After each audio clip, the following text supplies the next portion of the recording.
what is the burning question facing the Raiders this upcoming season? I think there's still big questions around whether Jon Gruden can do it well again, and whether Mike Mayock, the general manager, knows what he's doing. He doesn't have experience, Mayock that is, with being a general manager for the team. And for Jon Gruden, when he was a Super Bowl champion coach, he was never even considered to be like a super schematic guy. Like, they won a lot with defense and playing simple cover 2, Tampa 2 defense with a ferocious defensive line and some good players in the linebacker, great players in the linebacker core and secondary. So we're a team Tony Dungy built up. Yeah, so I'm not sure that either of them have ever shown the ability to do the things that we expect them to do. And you look at the moves that they've made, there are a lot of question marks concerning those moves. You go back to the Khalil Mack one, which I actually think was a smart move, but that can be questioned, the result of that. And then they bring in guys like Burfict, Antonio Brown, Kelechi Osemele, and guys like that, Joyner. They brought in a lot of guys, and then they overdrafted. Many people would argue they overdrafted Cleveland Farrell, where they got him,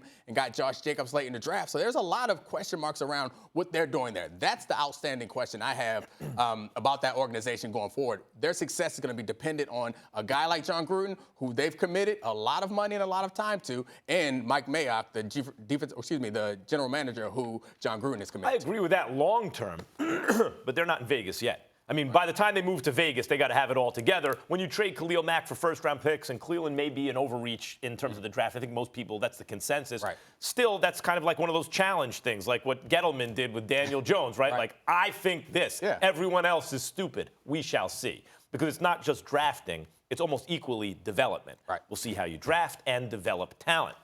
But that doesn't always, Rome wasn't built in a day. So there's some runway, especially with a 10-year contract that just kicked in not long ago, right? So I don't think that's the burning question heading into this season. I think you overthought it. I think the burning question heading into this season is pretty clearly, do they have a quarterback? It's odd because usually to lure someone out of a position like Jon Gruden had, which is talking football on, right here, that's a cush position, especially when you make that kind of money. And you're like the face of football for many, right? Or the voice at least. When you take a position like that, it's usually not just the money. Mm-hmm. Certain degree of control in the franchise, and a lot of times it's whether you think that team has a quarterback. Right. Is there something to build? Derek Carr was among the bright lights of the young quarterbacks not that long ago. It has not been that way recently. Now, a lot of people talk about how Gruden clearly isn't convinced on Carr, and different comments he made. You wouldn't have to tell me. This news would be if Gruden really was convinced about Carr. The burning question for this team, he has AB now. He has some help. Do they have a quarterback or not? So I don't think that's the question. And I am invested in Jon Gruden and Mike Mayock to do well. I like the idea of taking guys from TV and giving them tens of millions of dollars. That's a great precedent. I hope they succeed. Maybe they could look for some other guys on TV to pay like that. That's fine with me. I want them to do well. However, I don't think that the burning question is Derek Carr, because Jon Gruden doesn't believe in Derek Carr. And it's not just speculation, it's his actions. If you believed in Derek Carr, you would have went after it. You wouldn't have traded away Khalil Mack. You wouldn't have traded away your best players, and you wouldn't have gone young and gotten a lot of veteran guys just to carry you over.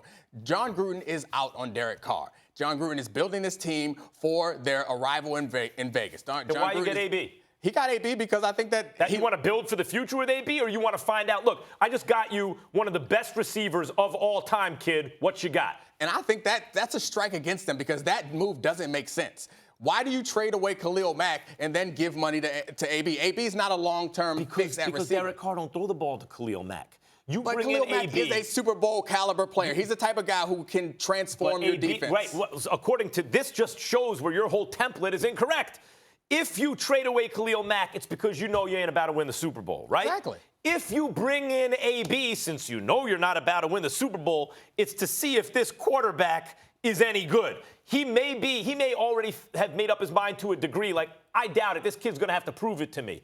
But then when you go get him AB, it's a challenge. You're saying, okay, Carr, You got AB. What can you do? Or else, why would you bring AB in? Yeah, I think it all points to him not wanting him. Like, you signed a 10-year deal because you want to build the team that you want. You trade away your best player, one of the best players that the Raiders have had there in a long time, in order to amass capital. When you amass that type of capital, the point is building for the long term. I think that's completely obvious. No one trades a great player for a ton of draft picks so that they can win now. But wait, if you believe that your quarterback was the guy, you win now. I'm asking this because I think I appreciate the fact that you think things through rationally, okay? So I really do want clarification here. You've made that point. I understand that point. My argument is not that AB is brought in to try to win now. My argument is, and this is something you're saying doesn't make sense, but I think that's because the premise of your argument doesn't make sense. My argument is you bring in AB to find out. Here's the last shot.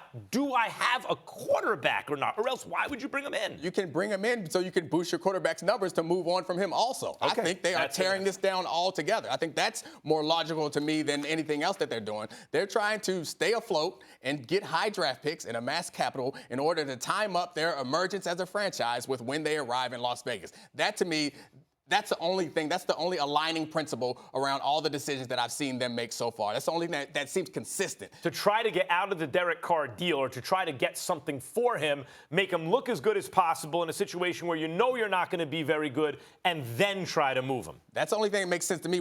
Otherwise, why else would you get rid of your other good players if you're trying to make a run with your quarterback? Thank you so much for watching ESPN on YouTube. For more sports highlights and analysis, be sure to download the ESPN app. And for live streaming sports and premium content, subscribe to ESPN+.